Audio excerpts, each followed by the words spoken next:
So, Kaylor, as you're getting ready for the USL championship, when you look at this matchup, we've been talking about Pittsburgh finding offense since Bob Lilly has been on administrative leave. Tulsa just kind of seems to, FC Tulsa just seems to be doing their thing. And I don't know if it's because of where they are, if it's their Western Conference and we're based in the Eastern Conference. They just kind of quietly are going about their business in the West. What are you looking at with these two? I mean, it's going to be a fascinating matchup because I don't know what to do with it a little bit, because what we saw out of FC Tulsa is probably the most dominant performance I have seen in a playoff game. And for full disclosure, before someone tries to get me with a gotcha, yes, I did watch Pittsburgh beat Birmingham back in 2019, 7-0 in the playoffs. I remember that. Wow. But that wasn't the conference final, where FC Tulsa put up almost 4 XG to New Mexico's half. And it was speculative efforts from New Mexico. They only got one shot on target all night long. And FC Tulsa just had them in the absolute ring cycle. It was stunning to watch, really, because every time that New Mexico would try to build out from the back, the press from Tulsa is one of the most efficient I've seen, forcing bad pass after bad pass after bad pass after bad pass after bad pass, which eventually leads to a bad pass, which makes its way to Kaylor, who ends up getting the game-winning goal, technically, in a 3-0 win. And he almost takes too long. He has so much composure that he lets the defense get back into place, I guess, to make the shot harder for himself so he can feel something. I don't know. But it ends up being just such a dominant win. Meanwhile, on the other side, I mean, Pittsburgh was having to fight and claw through every little bit.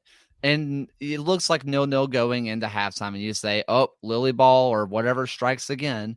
But it was really free-flowing match where you saw both attacks going at each other. It wasn't something bogged down in the midfield. It was a truly entertaining match where Koke Vegas came up several times huge. Eric Dick has a massive game, and it was a fun matchup overall. And you end up getting the hometown kid of Robbie Mertz, and you see him post game crying like he has so much emotion for the first time that this Riverhounds team has made a conference championship. The first time they have won a conference championship, which means it's the first time they're in the USL final, and he's doing it for his hometown club. And it's not just, oh, he's from around Pittsburgh. Like, he is a proper Yinzer through and through. And it showed how much it meant to him. And then you end up getting Mark Ybarra working a little double agent. The former Pittsburgh man gets sent off on a second yellow. I do think it was a second yellow. I don't know about the first yellow, but the yellow that gets him sent off is definitely a yellow. So if you're already on a yellow, that you do the math. Yeah. And from there, honestly, Rhode Island might have been the better team. And a lot of that comes down to they bring on Clay Holstad and Zach Caravo, and they bring on Albert Dikwa. Now, Dikwa hasn't been starting lately, but Harivo has been, so has Holstad. And I'm looking at Connor Smith a little bit of, did you overthink this? Because what had been working all year long, he takes off the field of a midfield presence like a Harivo, like a Holstad. And the moment they come back on the pitch, it looks so much better. And it felt a little too late at that point. But not to mention, though, Eric Dick has an amazing game, making big save after big save, safe hands, too, not allowing second chances. It's just a fascinating matchup. Will Tulsa be able to break down this back line of Pittsburgh? Maybe. I think they can, just because they have not been shut out in a long time. A long time. Do we think that Pittsburgh is going to be able to score just more than one goal? We haven't seen it in a long time. If you were to ask me, do you trust Tulsa to score more than one or Pittsburgh to score more than one? That feels like it's an easy answer. Yep. But do you also trust Pittsburgh to let in 0 goals and only let one shot on target? You could easily see that happening out of this Pittsburgh team. I'm just fascinated. 15 shutouts on the season for Pittsburgh, and that is regular season and playoffs. 10 goals allowed in the first half of matches this season, fewest of any team in the USL Championship. So I see where you're coming from with the man between the sticks, the back line, and the defense for Pittsburgh, which has been one of Bob Lilly's tenets as far back as we can remember, that it's always been defense, defense, defense. And if your defense fails, then it's because of the defense and the players themselves, not because of the game plan that Bob Lilly had structured for you on any given day. Then Tulsa, 32 second half goals, which to me is unreal when it comes to minutes 46 through 90. And so you mentioned that pressure that is there over a full 90 minutes. I would think that as you're getting into those second halves, you're getting into that pressure, the opposition's getting tired, Tulsa's just putting pedal down, and you're creating all of those opportunities for FC Tulsa to get those 32 second half goals. I mean, it's an interesting dichotomy to your point where you're looking at the DNA of these clubs, but then the stats give themselves up to second half. Period, 90 minutes. It's not happening for Pittsburgh. Second half, it's really happening for Tulsa when you've really got to come up with the numbers. Yeah. And when I'm looking at this Pittsburgh team specifically, the question that's going to be is, can they withstand the counter press? Are they going to be able to withstand the press from Tulsa? I mean, I have never seen a Sanchez team look so confused and befuddled like a New Mexico team. Wow. And it's not like we have experienced Bob Lilly on the sideline. This is Vincent. This is a new guy. Granted, he's been around for a long time. He has been a Pittsburgh Riverhound for as long as I can remember, through being a player, then being an academy coach, and now being the interim. Mm-hmm. But he's still a first-year coach. But so is Luke Spencer. Mm-hmm. And it's going to be really fascinating to see how two first-year coaches handle the big moment. Somebody's going to say, well, Luke Spencer was a player coach back in 2018 when Lou City won a championship, but not the same as it being your team. There's a little bit more freedom in being a player coach because no one expects the player coach to be as good as the real coach, right? Yeah. Now it's his team. If he overthinks this and goes with something that he's not used to, which he has been known to do this year, he has been known to tweak the tactics to fit whoever he's playing against. And there's a world where he might get in the lab a little too much and try to cook a little bit. Meanwhile, Vincent, not really. I don't get that. He has been very much like, hey, you guys know this 5-3-2 or 5-2-3. You guys know how to play it. You're fine. But we're going to let Danny Griffin do his thing in the midfield. We're going to let Robbie Mertz do his thing. We're going to tell Augie Williams to drop 20 yards deep and collect balls, because that's the difference for me. And I feel like that's why Pittsburgh is going to be able to withstand this pressure, because unlike New Mexico, Pittsburgh is not reliant on working up the wings. They can work up the wings, or they have an Augie Williams who is an out-and-out 9, one of the best we've ever seen. And he is dropping legitimately into the midfield and winning the balls back, being a big man in the midfield to get the ball. He is not just waiting for someone to lump it long and let him finish it. He is doing the dirty work in the midfield, and he still has that power of being a stand-up, hold the ball up player, which I think might bode well for Pittsburgh in this situation. I looked at the number and it was staggering. We've been talking about defense and we've been talking about keepers and shutouts and everything. Right now, Luke Spencer's bunch have gone, I'm trying to, it's what, more than 6.5 matches without giving up a goal. 603 minutes. That is 6. So 90 and 6 is 540.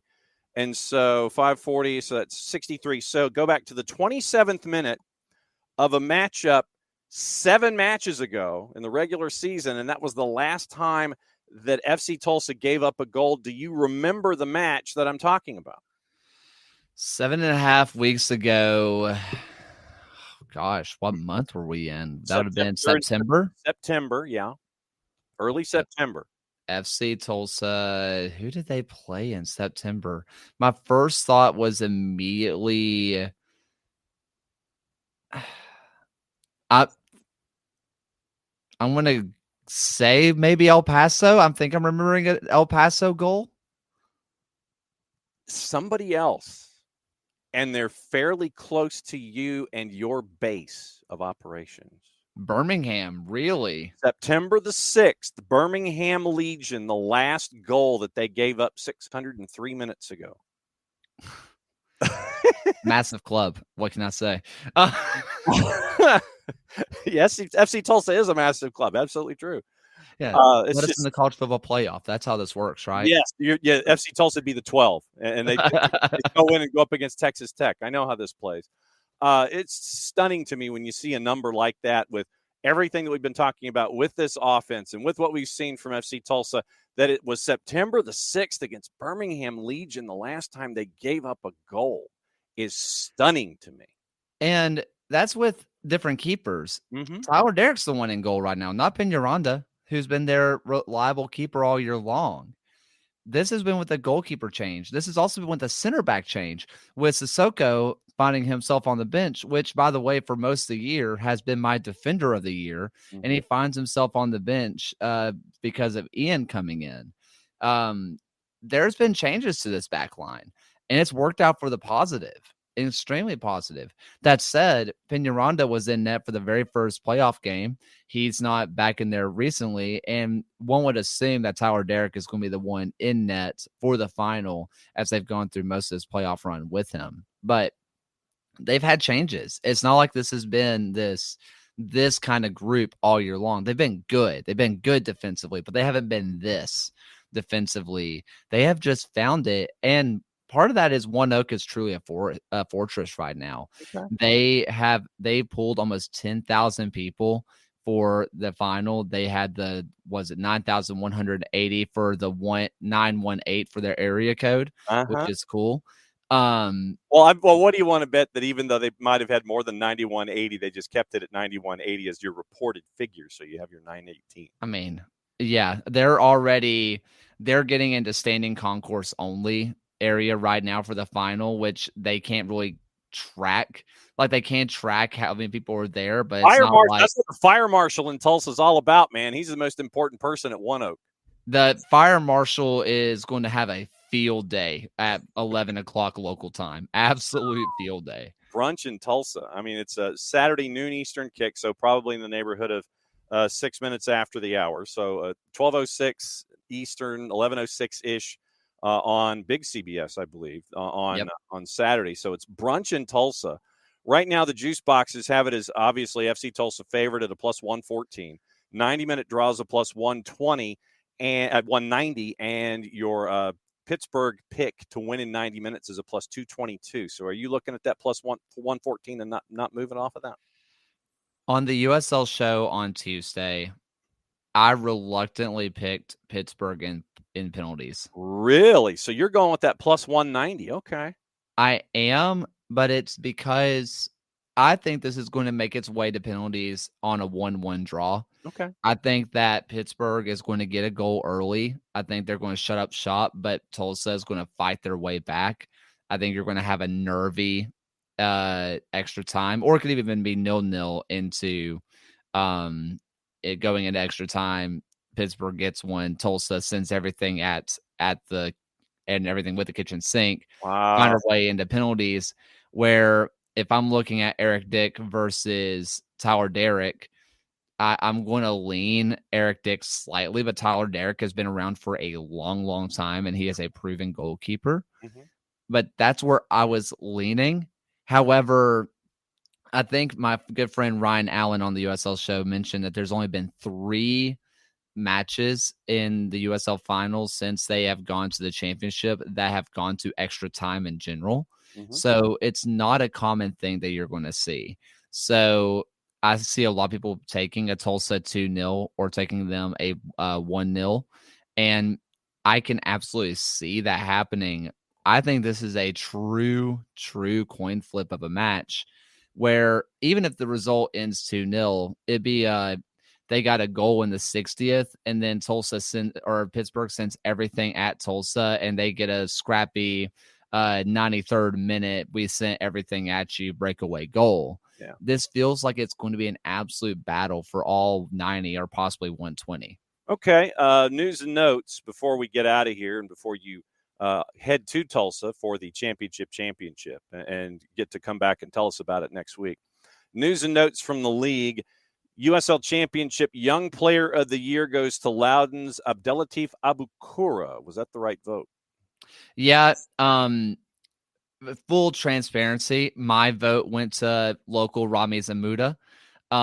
Just because I never actually, and I'm sure there are stipulations, and I'm bad at reading, and Nicholas Murray, don't take away my media credential, but I'd never know what young player, like what age is young player, because there are some players who are 23 that have been around since like 2016, like Abukora. It feels like he's been around the league forever, but he's still young. But it's one of those situations where he's still young. I think that is the right call. I mean, I would say if Abukora absolutely deserves being in that conversation. I think the bigger crime here is that he was on the second team all league. He was one of the best 11 all year long.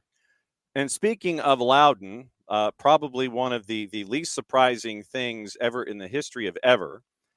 The coach that used to be at Loudoun is now the coach, or going to be the coach, for Oakland Roots. So Ryan goes from east to west. And for Oakland, as they continue to grow, they didn't renew the contract to Benny Feilhaber after the season was over. Ryan Martin goes in. This sounds like a home run hire across the board. Good job with the Coliseum. Thank you. Mausoleum, baby. It's look, as long as the raccoons stay away from the press box, then everything's fine. I feel like I've been teasing this one on the show for a while, between saying, "Oh, they didn't bring back Benny Feilhaber. They have someone in the wings waiting. Mm-hmm. Oh, you'll hear about it soon." And everybody kind of knew that Ryan Martin was available, even though Loudoun said he wasn't. He was. By the way, Alan Marcina is a scouting director at Loudoun United. I'm sure there is no plans for him to move up into the coaching position at all. Anyway, but no, this is an absolute slam dunk. Absolute slam dunk. They have made a lot of great moves with coaching. They just like to move on from coaches fast. But when you consider the fact that this is the best coach they have had at this point since Awangera, who got transferred to Phoenix. Phoenix paid real world money for him so he could go over there. And now he's with the Houston Dynamo as an assistant coach. He's with Venezuela's national team as a coach. That's a real deal coach that they had there, and he's the best one they've had since then. On top of that, you're about to see a lot of players for Loudoun who are going to be available for free. And Oakland's not afraid to spend some money. They are not afraid to spend money. You're about to see good players go to Oakland, because we all remember the article that came out about Loudoun earlier this year. Yep. Meanwhile, Oakland has arguably the best training facility in this league. They are working with the Raiders' former facility, which millionaire money versus billionaire money, that's a much different training facility. Oakland is sitting in an absolute hotbed right now. They are the next gym ready to shine, especially with a Ryan Martin. If they give him the Ben Pierman treatment of, here's the checkbook, here's the plan, lay down the dream, and we'll make it happen, Oakland is going to be a powerhouse soon. And maybe you might want to kick the tires on some players from El Farolito from the NPSL and perhaps give them a tryout just to kind of see what's going on. Local, I'm just saying. I mean, that's what they're about. They are the rooted in Oakland. Like, they truly believe that they are rooted there. And they are all about promoting it with Project 510. They have their own academy set up. They're promoting from within. They've had 5 players who come through 510 make appearances. I think 3 of them have 10 plus. Like, they are serious about promoting from within and promoting local, that you're going to see a real deal influx in Oakland, especially as they are one of the 2 gigs in town, the other one being NWSL. And I think, is the Bay in San Francisco, or are they actually in Oakland? Bay is San Jose. They play at PayPal Park. Okay, so they're still the only gig in town. And everybody knows it, and they are, again, sitting on something that can truly become special very soon. And as I wander back here in the studio space, I'm going to pull something off of one of the doors, just as a reminder, just as a reminder. Perhaps maybe we should go and check some folks out. I'm just saying. Just as a little helpful hint, maybe. Just kind of knock on the door of the folks at the NPSL who make deep runs every single year, it seems, in the NPSL championships. So I'm just saying, just a little food for thought. One other coaching note before we get out of here. Switchbacks have their man, and Alan McCann was a poet. Didn't know it. I'm confused. I just don't get it. They get rid of the coaching staff. Mm-hmm. Chambers was fantastic. Mm-hmm. And you think, you don't fire somebody without having the plan in place. And the plan was internal. Where this is not me saying anything. I legitimately have no smoke here. This Colorado Springs runs one of the more quiet organizations. Not a lot of stuff gets out of there. Mm-hmm. There has to be something that happened internally between front office and Chambers and co. for them to get rid of him and then just hire from within. Because you don't do that unless you're certain you're getting someone like a Ryan Martin, maybe a Benny Philauber if you're a believer in him, a John Bradford who just became available and is one of the best coaches available. It's him and Ryan Martin on who are the best available left. Yeah. I don't know. I don't know what the plan is there. Either they absolutely love McCann or something crazy happened internally. I don't know. Okay. Previously served as technical director and assistant coach for part of 2024. And so now he is the man who is in charge. All right. As you head to Tulsa for the USL championship, what are the coverage plans for at the USL show, sir? Kind of just waiting to see a little bit right now. We're trying to figure out where we can do some pre and post game. Right now we're planning to go around to some of the different mimosa tailgates that are happening. This is all assuming that I wake up at 7 a.m. when they're supposed to be doing that, because I think I'm getting in town at 3. But anyway, and then go into the game, going to enjoy it. Post game, we're going to go live. Everybody can find all the stuff there, but it's going to be a lot of just filmed content of what's going on around the stadium post game. It's going to be a blast. Apparently Pittsburgh has a full bus load coming full of their fans all the way from Pittsburgh. They're going to get off the bus that morning and just wander into the stadium, which you might see the most delirious group of fans of all time, which may be fun. I don't know. I'm stoked to see how that's going to play out. As a delirious host, you were going to meet up with delirious fans. It might be a fun conversation. Yeah. I mean, none of us are going to know what each other are talking about. We're just going to be in different headspaces. I mean, I'm assuming they're going to have a little bit of coffee. Maybe they sneak something in it to freshen the brain, or dilute it a little bit, whichever one. Just thinking. As always, Kaylor at Kaylor Hodges at the USL show. We will catch up with you at the next week when we have a champion in the USL championship. We'll go through all the other awards, coaching changes, things to look out for as we get ready for 2026, because it's coming up just around the corner. As always, my friend, just look, safe travels, have fun, get a lot of content, go crush it, and we'll catch up with you next week. It's always a blast to see you. See you soon.